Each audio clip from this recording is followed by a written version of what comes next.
What's up, guys? This is Scotty here at Southern Off-Road. It's a beautiful morning here in good old Alabama. We got a 200 series Land Cruiser right here that we built for a customer. There's already a video of kind of the breakdown of the original build. We did add some things like the Q series rigids up front, and then the original Toyota tow hooks we powder coated to match the Factory 55 Ultra hook. But the coolest thing so far is the tire carrier. So in the rear, this build, we're actually waiting on a Brown Davis long range tank, and so the spare had to come out from underneath the vehicle. But the customer did not want to do a standard spare tire mount. He really wanted something a little bit different, and he gave us creative freedom to come up with something to get this spare mounted and get it out from under the vehicle and not mount it on a carrier or even on the roof rack. So this is what our lead fabricator Patrick came up with. We used the ARB Outback drawer systems, but we only used one side, so we're just using the passenger side of it, and utilize the driver's side in order to, that space right there, in order to make a vertical spare tire carrier using a chase truck style spare strap, as you can see here.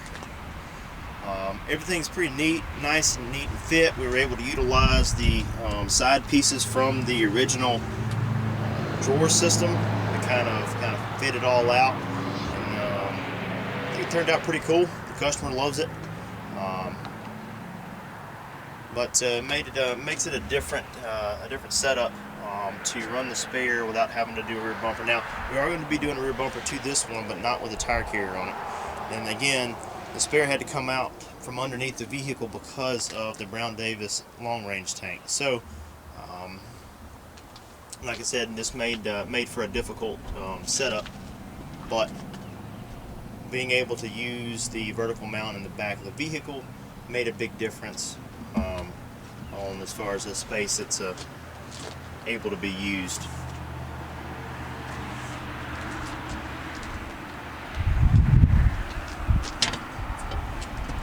Everything's pretty simple, really. He came up with a pretty easy design. A lot of fitting in and out, but we were able to use magnets and aluminum plates in order to be able to kind of clean up the look and then close everything off, but allow easy access to the tire or any area around the carrier itself. And then, like I said, it is using a standard chase style, I think it's a Mac tie down tire strap, that we use some clevis mounts here with a 3-bolt to mount this, and then in the back, which you may not be able to see, in the back is just a bar with straps running around the bar. And you can see at the bottom where it's raised up right here. That's the reason for that is because of the AC ductwork that's actually running underneath the carpet. The drawer system sends spacers. We actually made spacers and welded to the bottom of this particular plate in order to get the right height and get it off the floor.